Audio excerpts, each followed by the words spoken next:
आपको इधर उधर सामानों को दौड़ाने की जरूरत नहीं पड़ेगी। तो दीनदयाल जी दूसरी बात कहते हैं वितरण की समानता, और तीसरी बात दीनदयाल जी कहते हैं भोग में संयम, जिसका भी चर्चा हो गई।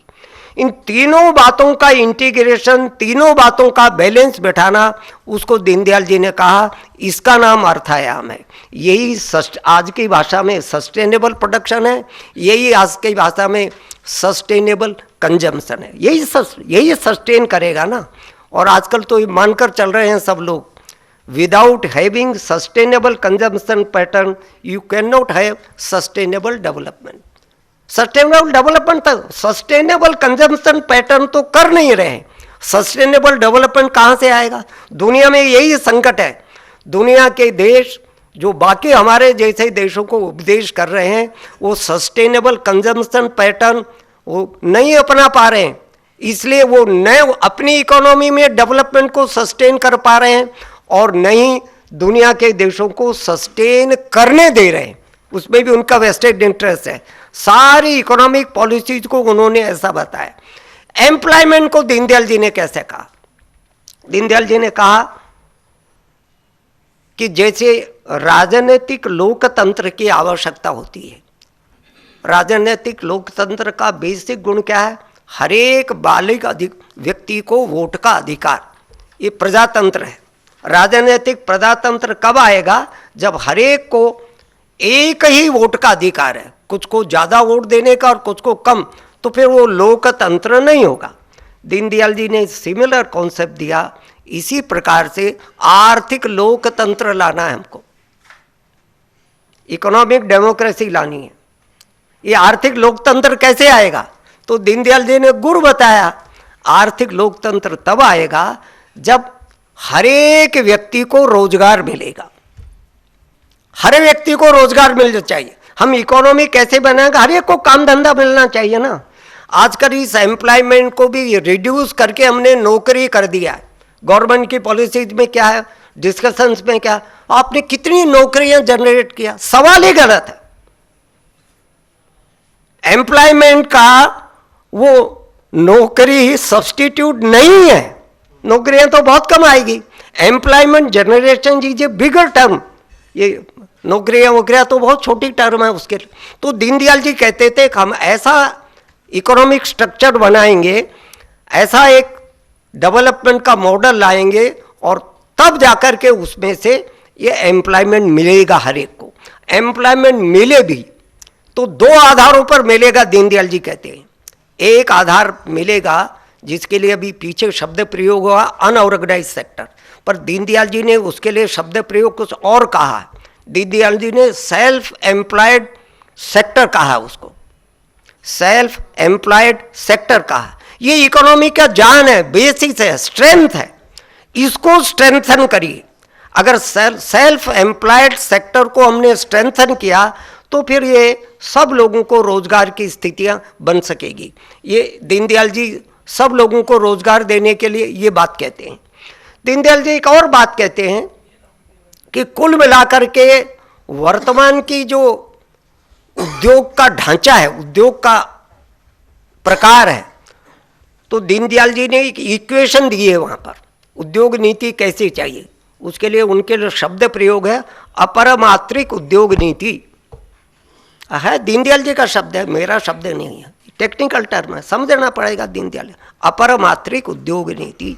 दीनदयाल जी कहते हैं देश में उद्योगों के द्वारा उत्पादन होना चाहिए, जितनी देश की आवश्यकता उससे थोड़ा अधिक, उसको उन्होंने अपरमात्रिक कहा। आपको दुनिया के देशों से कुछ इंपोर्ट करना पड़ सकता है ना, तो अगर आपको अपनी देश की ज़रूरतों से कुछ ज़्यादा उत्पादन किया तो जो आपने इंपोर्ट किया उसके बदले में आप एक्सपोर्ट कर सकेंगे ना। तो उसको दीनदयाल जी ने बहुत विस्तार से उन्होंने बताया, मैं विस्तार में नहीं जाऊंगा। तो अपरमात्रिक उद्योग नीति के उसके लिए कि इक्वेशन दिए, जय गुणा कै गुणा ये बराबर ई, ऐसे वो हिंदी के शब्द है। जय का मतलब है जन, मैन पावर, जय मीन्स मैन पावर,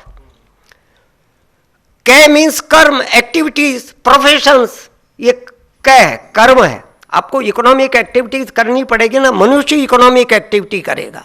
तो जय गुणा कै गुणा ये यंत्र है, मशीन है, टेक्निक है, टेक्नोलॉजी है, इससे अर्थ है उनका ये से बराबर E is equal to E का मतलब है इच्छित goal, desired goal, where you want to reach that is desired goal. Deendayal ji ने कहा वर्तमान में संकट क्या है? वर्तमान में संकट ये है, ये सबको चला रहा है। देखिए दीनदयाल जी का कमेंट देखिए, दीनदयाल जी कह रहे हैं गड़बड़ क्या है इस समय, ये यंत्र चला रहा है सबको, ये सो कॉल्ड टेक्निक और टेक्नोलॉजी सबको चलाई हुई है। दीनदयाल जी ने कहा इसको बदलना पड़ेगा। कौन चलाए? तो जय चलाए, ई चलाए, मनुष्य चलाए। मनुष्य की गरिमा को स्थापित करना यह आवश्यक है। मनुष्य की गरिमा जिस प्रोडक्शन और कंजम्पशन स्ट्रक्चर में स्थापित होगी तभी जाकर के वो देश खुशहाल होगा और देश इच्छित जगह पर पहुंचेगा, ऐसे दीनदयाल जी कहते हैं।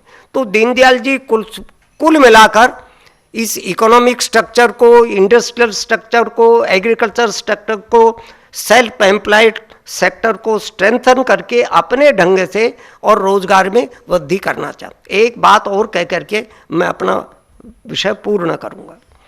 दीनदयाल जी कुल मिलाकर अर्थ विकृति से अर्थ संस्कृति की ओर जाने की बात कहते हैं। ये शब्द भी दीनदयाल का है, अर्थ विकृति से अर्थ संस्कृति की ओर जाना। वर्तमान में अर्थ विकृति में है, इसके कारण से जितने सवाल यहाँ खड़े हो रहे हैं उन सवालों का जवाब नहीं मिल पा रहा है।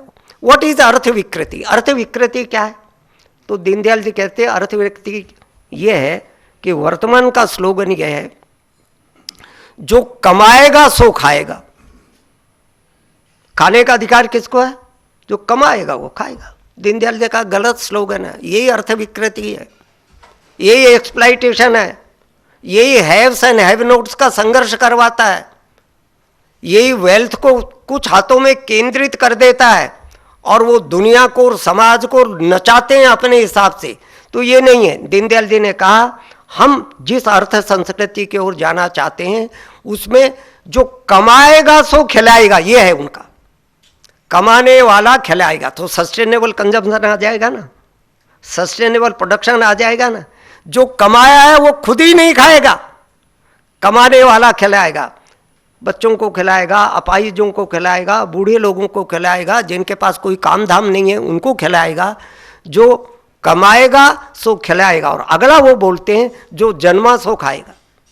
इस देश की धरती पर भारत माँ की कोख से जन्म लेने वाले प्रत्येक बालक और बालिका को ऐसी व्यवस्था हम देंगे जिसमें से उनके भरण पोषण का इंतजाम हो सके।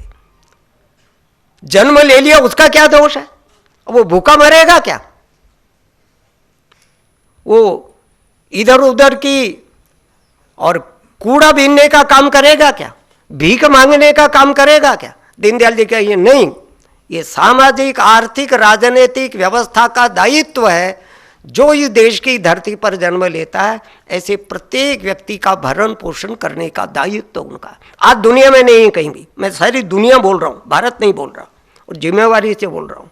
आज दुनिया का कोई देश एक क्लेम नहीं कर सकता कि वो अपने देश में जन्म लेने वाले प्रत्येक व्यक्ति की अनिवार्य आवश्यकताओं की पूर्ति की गारंटी देता है। यह जो खिलाएगा शब्द है वो केवल रोटी से नहीं है, अनिवार्य आवश्यकताओं की पूर्ति की गारंटी से। अब ये दो बात बोलने के बाद में दीनदयाल जी को ध्यान में आया कि इसके कारण से इस देश में निठल्ले लोग पैदा ना हो जाए कि जब ये गारंटी दे दिए कि भाई जन्मा सो खाएगा और कोई कमाएंगे, जो कमा लेगा, हमको तो मिलने वाला है खाने का। तो दीनदयाल जी का अजगर करे न चाकरी, पंछी करे न काम, दास मलूका कह गए सबके दाता राम। काय के लिए काम आम करते हो? तो निठल्ले लोगों की फौज हो जाएगी ना। इसलिए दीनदयाल जी अगली बात बोलते हैं, जो खाएगा सो कमाएगा। देखिए तीनों बातों का इंटीग्रेशन देखिए, this is holistic approach, this is integral approach. ऐसे दीनदयाल जी ने कुल मिलाकर के अपने को एक दिशा देने का प्रयत्न किया है। मैं बहुत अधिक नहीं बोलना चाहता क्योंकि बहुत विद्वान वक्ता मंच पर यहाँ विराजमान हैं, वो सब लोग यहाँ बोलेंगे।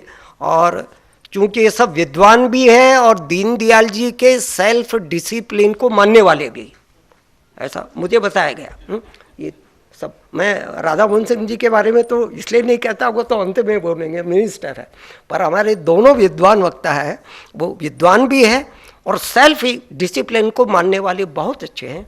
तो एक एक बोलेंगे, उनके लिए जो समय निर्धारित आयोजकों ने किया है उतनी समय सीमा में बोलेंगे, जिसके कारण से फिर संवाद के लिए भी समय बच सके। बहुत बहुत धन्यवाद।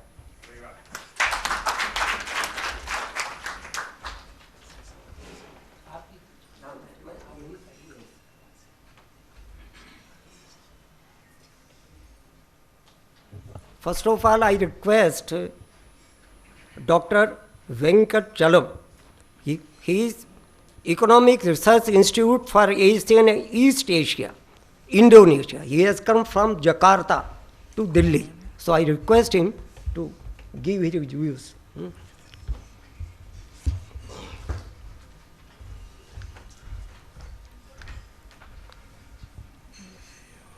15 minutes time has been allotted by the organizers. I have not allowed, but they have allowed.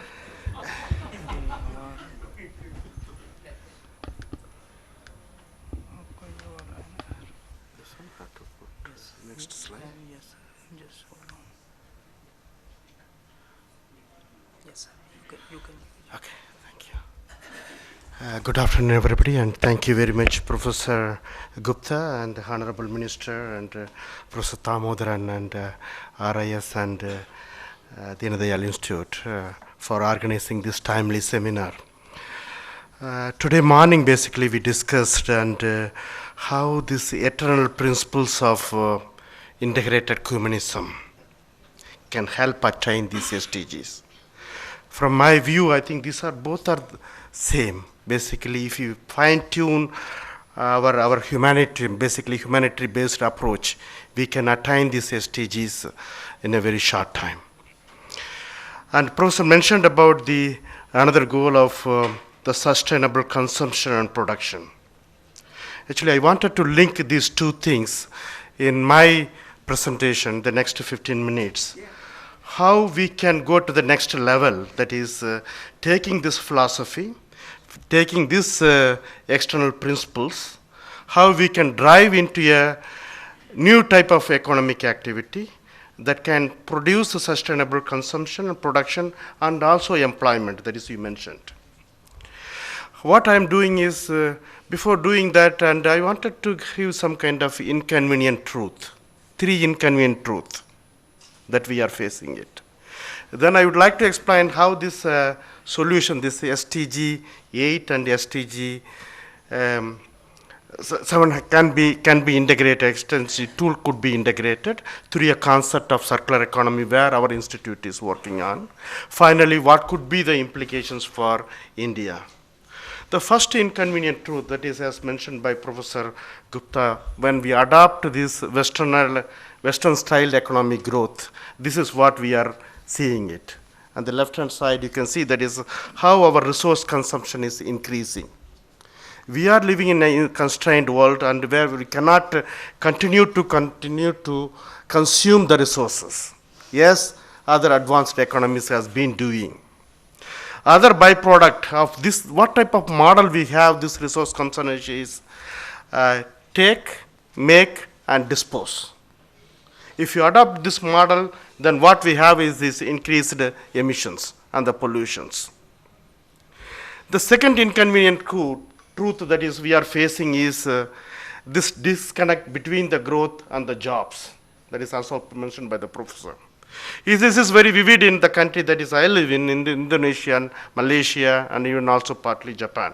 This growth is happening, but there is a less connect between the growth, that is a job creation. Third one is also we need to see that is what is the prerogative, and this on the left hand side you saw that is the material productivity. How the countries basically they are spending, that is for example in the case of Japan, for producing $4, that is with the 1 kg of material input, they can produce $4.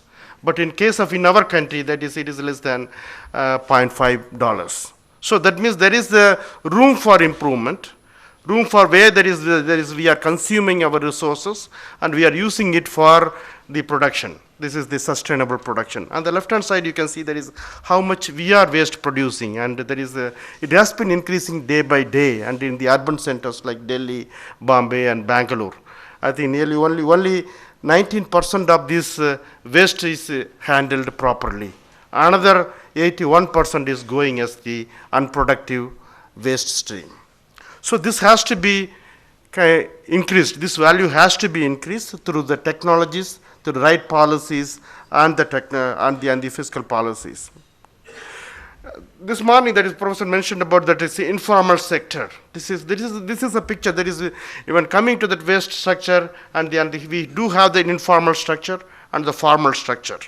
Our own estimate says that is about 1.2 million people are employed in the informal sector. These sectors their jobs are not decent, and their jobs are not safe, but they are providing a valuable services to the community, to the society. They are taking their own health risk. This is what about this SDG 7, that is decent jobs and the economic growth. We need to take care of it. And on the formal sector, we do have